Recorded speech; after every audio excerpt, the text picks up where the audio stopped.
Well, greetings 365ers. Did you make it through the last few days of reading without grumbling? It's Lent. Here at Trinity Church, we've taken on a fast from grumbling. Grumble Not. It's a chance for us to get control over our words.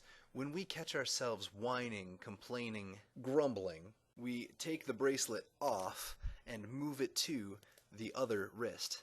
If you still need one, let me know. It's a good way to become aware of how easily we slip into complaining. It's often the only way we know how to have a conversation. Ugh, I'm so tired of all this snow. These candidates are all horrible. Everything on TV is garbage. Why am I the only one who does the dishes? Seriously? Who finished these and left the box in there? Why is there laundry on the floor again? Okay, minor confession. I've done this fast before, but that time I didn't have kids, so it's a little bit like I've just discovered that the game had always been set on easy mode. That's a video game reference. So the hope is, as we become more aware of our words and as we choose which ones we're going to express, we will gradually become more aware of and take more control over our thought life as well. We'll be exercising our mental muscles as we try to find things to talk about without grumbling. Which, if you've been keeping up with the reading, you've already seen a fair amount of. Also, kudos. There are some tough passages in this part of Exodus. From chapter 19 through 31 of Exodus, God is laying down the law. Literally. If the Israelites are going to be in a committed relationship with God, and God is going to be dwelling among them, these men and women are going to have to live by a high standard. God is holy. God has rescued them, set them apart, and is now stepping down to dwell among them. And what that means for them is set down in meticulous detail, chapter after chapter of how to live together, how to carry out justice, how to craft the tabernacle. And I can't tell you how many times my tongue got tied up trying to read this part of the book out loud. Finely twisted linen, the work of an embroiderer. Finely twisted linen, the work of an embroiderer. Got it. Finely twisted linen, the work of... Oh, this book! So we see how invested God is in these people. This covenant is a gift. God putting God's heart out there to be in a relationship with these people. And then we come to today's reading. That's Exodus 32 if you are just tuning in. When the people saw that Moses was so long in coming down from the mountain, they gathered around Aaron and said, "Come, make us gods who will go before us. As for this fellow Moses who brought us up out of Egypt, we don't know what has happened to him." These people were there for the plagues. They walked through the Red Sea. They're eating manna and miraculous quail. They drank water from a rock. God has given and given and given. And now this covenant, it's like a marriage proposal. Here's our vows to one another. I promise to love, to be faithful. And as God finished speaking, his bride-to-be is out on the dance floor with a shiny new God.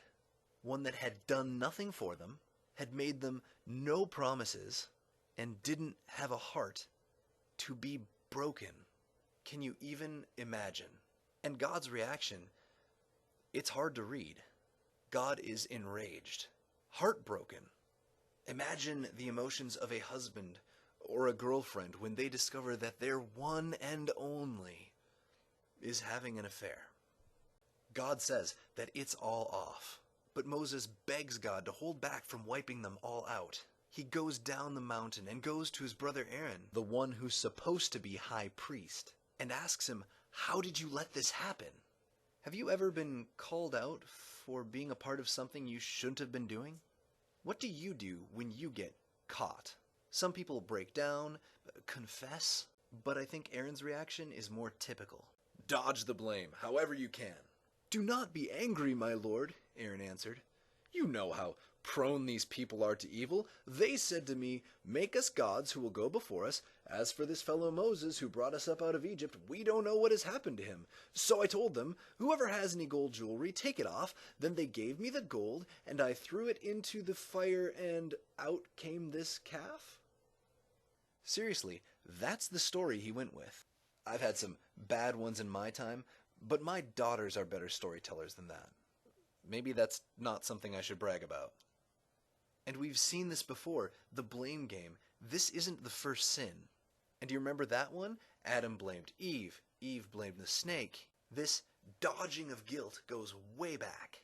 Why do we do it? I think it's because we don't want to face that feeling inside of us. That feeling of betrayal. Of looking at the one whose heart we've just broken and saying, I'm sorry. Moses did that for the Israelites that day. He even offered to take the punishment that they deserved, to be blotted out of God's book. And Jesus has done that for you and for me. Every one of us has done things that break God's heart. We all have our version of the golden calf. But Christ died on a cross and rose again from the dead so that you and I would not have to live in guilt. We are not blotted out from the book God is writing.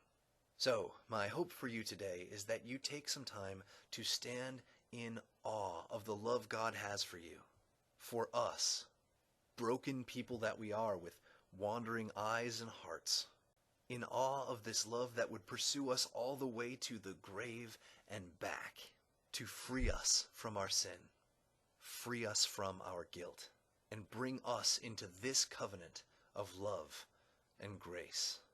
Do you wrestle with guilt, with grumbling? What is the thing that you catch yourself complaining about over and over? Let's talk about that in the comments. Grace and peace.